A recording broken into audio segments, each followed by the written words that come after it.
ഇന്നത്തെ റെസിപ്പി വളരെ എളുപ്പത്തിൽ അതുപോലെ തന്നെ നല്ല ടേസ്റ്റി ആയിട്ടുള്ള ചട്ടിപ്പത്തിരിയാണ്. സമൂസ ഷീറ്റും കൊണ്ടാണ് നമ്മളിവിടെ ചട്ടിപ്പത്തിരി റെഡിയാക്കി എടുക്കുന്നത്.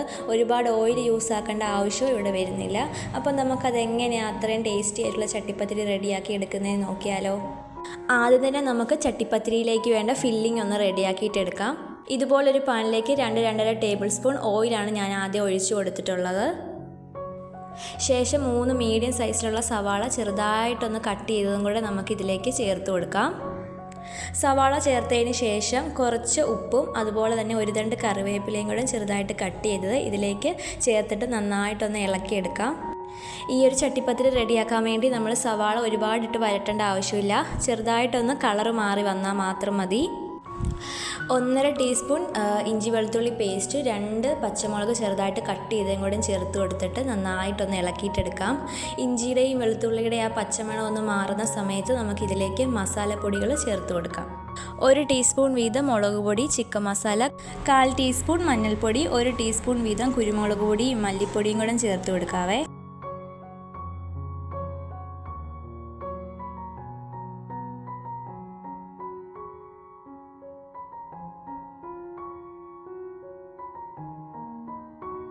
പൊടികളുടെയൊക്കെ ആ പച്ചമണം ഒന്ന് മാറി വരുമ്പോഴത്തേക്കും കുറച്ച് മല്ലിയിലയും അതുപോലെ തന്നെ വേവിച്ച് വെച്ചേക്കുന്ന ചിക്കനും കൂടെ ഇതിലേക്ക് ചേർത്ത് കൊടുക്കാം.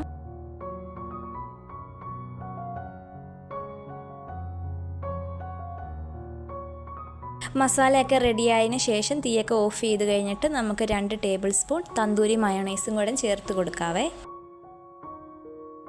ഇനി ഇവിടെ ഒരു മുട്ടയുടെ മിക്സാണ് നമ്മൾ റെഡിയാക്കിയിട്ട് എടുക്കേണ്ടത്. മുട്ടയുടെ മിക്സ് നമ്മൾ റെഡിയാക്കാൻ വേണ്ടി 3 കോഴിമുട്ടയും അതിലേക്ക് 2 ടേബിൾ സ്പൂൺ പാലും കുറച്ച് ഉപ്പും ആവശ്യത്തിന് കുരുമുളക് പൊടിയും കൂടെ ചേർത്ത് നന്നായിട്ടൊന്ന് മിക്സ് ചെയ്തിട്ട് മാറ്റി വെക്കാവേ.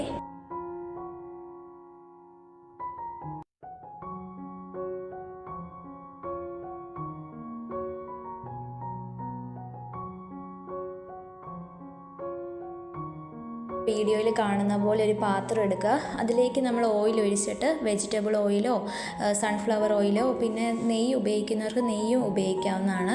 അതൊഴിച്ച് നമ്മൾ നന്നായിട്ടൊന്ന് ഇത് നമ്മൾ സ്പ്രെഡ് ചെയ്ത് കൊടുക്കുക. പാത്രം ഒന്ന് നന്നായിട്ട് തടവി എടുത്തതിന് ശേഷം നമ്മൾ ഇവിടെ എടുത്തു വച്ചേക്കുന്ന സമൂസ ഷീറ്റ് ഓരോന്ന് മുട്ടയുടെ മിക്സിലേക്ക് നന്നായിട്ട് ഡിപ്പ് ചെയ്ത് കൊടുത്തിട്ട് നമ്മൾ ഈ പാത്രത്തിലേക്ക് ഒട്ടിച്ചൊട്ടിച്ച് കൊടുക്കുക.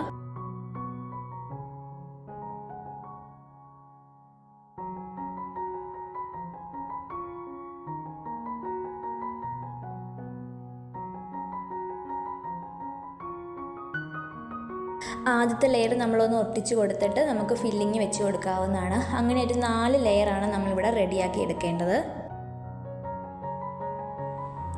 ആദ്യമായിട്ട് ഈ ചട്ടിപ്പത്തിരിയൊക്കെ ഉണ്ടാക്കുന്നവർക്ക് ഒരു ഡൗട്ട് ഉണ്ടായിരിക്കും, ഇത്രയും മുട്ടയൊക്കെ നമ്മൾ ഇതിൽ ഉപയോഗിക്കുന്നതുകൊണ്ട് ഒരു മുട്ടയുടെ സ്മെല്ലൊക്കെ ഉണ്ടാവുമെന്ന്. പക്ഷെ അങ്ങനെയൊന്നും ഇല്ല കേട്ടോ. ഒരു മുട്ടയുടെ സ്മെല്ലോ കാര്യങ്ങളോ ഒന്നും തന്നെ ഈ ചട്ടിപ്പത്തിരിക്കകത്ത് വരത്തില്ല.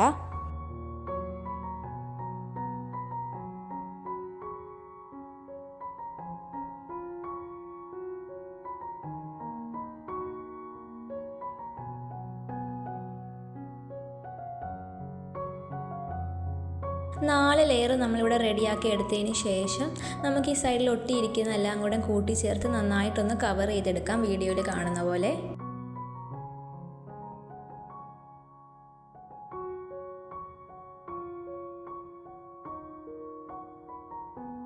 ബാക്കി വന്ന മുട്ടയുടെ മിക്സും കൂടെ ഇതിലേക്ക് ഒഴിച്ചു കൊടുക്കാം. കാണാൻ നല്ലൊരു ഭംഗിക്ക് വേണ്ടി നമുക്ക് തക്കാളി ചെറുതായിട്ട് കട്ട് ചെയ്ത് മുകളിൽ വെച്ച് കൊടുക്കാം. കൂടെ മല്ലിയിലയും നമുക്ക് വെച്ച് കൊടുക്കാം. പിന്നെ ഞാനിവിടെ കുറച്ച് വെളുത്ത എള്ളും കൂടി ഇതിലേക്ക് വെതറി കൊടുക്കുന്നുണ്ട്. കുക്ക് ചെയ്യാനായിട്ട് നമ്മൾ ഇതുപോലെ വീഡിയോയിൽ കാണുന്ന പോലെ ഒരു പരന്ന പാത്രം അടി വെച്ച് കൊടുക്കുക. അതിന് മുകളിൽ വേണം ഈ പാത്രം വെച്ച് കൊടുക്കാൻ. ഈ പാത്രത്തിൻ്റെ മൂടിക്ക് ഹോൾ ഉണ്ടെങ്കിൽ അത് നമ്മളൊരു ടിഷ്യൂ പേപ്പറോ അലൂമിനിയം ഫോയിലോ വെച്ചൊന്ന് അടച്ചു കൊടുക്കേണ്ടതാണ്. ഇനി നമ്മളിതൊരു മീഡിയം ഫ്ലെയിമിലിട്ട് 20 മിനിറ്റോളം കുക്ക് ചെയ്തിട്ടെടുക്കാം. ഒരു 15 മിനിറ്റൊക്കെ ആകുമ്പോഴത്തേക്ക് നമ്മുടെ ചട്ടിപ്പത്തിരിയുടെ സൈഡൊക്കെ ഒന്ന് ബ്രൗൺ കളറായി വരും. നന്നായിട്ട് ബ്രൗൺ കളറായി വരുമ്പോഴത്തേക്ക് നമ്മൾ ഇനി വേറൊരു പാനിലേക്ക് കുറച്ച് ഓയിൽ തൂകിയിട്ട് അതിലേക്ക് നമുക്കിതൊന്ന് മെല്ലെ മറിച്ചിടാവുന്നതാണ്. ഈ ഒരു പാനിലേക്ക് മറിച്ചിട്ടതിന് ശേഷം ഒരു 5 മിനിറ്റ് നമ്മൾ കുക്ക് ചെയ്തിട്ട് എടുത്താൽ മതി. അപ്പോഴേക്ക് നമ്മുടെ ചട്ടിപ്പത്തിരി ഇവിടെ നന്നായിട്ട് റെഡിയായിട്ട് വരുന്നതാണ്. കാണാൻ നല്ല ഭംഗിയായിട്ടുള്ള അതുപോലെ തന്നെ നല്ല ടേസ്റ്റുമായിട്ടുള്ള ഈ ചട്ടിപ്പത്തിരി എല്ലാവരും തന്നെ വീട്ടിലൊന്ന് തയ്യാറാക്കി നോക്കുക. തയ്യാറാക്കി നോക്കിയിട്ട് നിങ്ങളുടെ അഭിപ്രായങ്ങളൊക്കെ മറക്കാതെ തന്നെ കമൻറ്റ് ബോക്സിൽ വന്ന് അറിയിക്കണേ. കൂടാതെ ഈ ചാനൽ ആദ്യമായിട്ട് കാണുന്നവർ ഈ ചാനൽ ഒന്ന് സബ്സ്ക്രൈബ് ചെയ്യുക, കമൻറ്റ് ചെയ്യുക, ലൈക്ക് ചെയ്യുക, കൂടെ തന്നെ ആ ബെൽ ബട്ടണും കൂടി ഒന്ന് പ്രസ് ചെയ്ത് സപ്പോർട്ട് ചെയ്യുക. ഇൻഷാ അല്ലാഹ് നല്ലൊരു വീഡിയോ ആയിട്ട് നമുക്ക് വീണ്ടും കാണാം.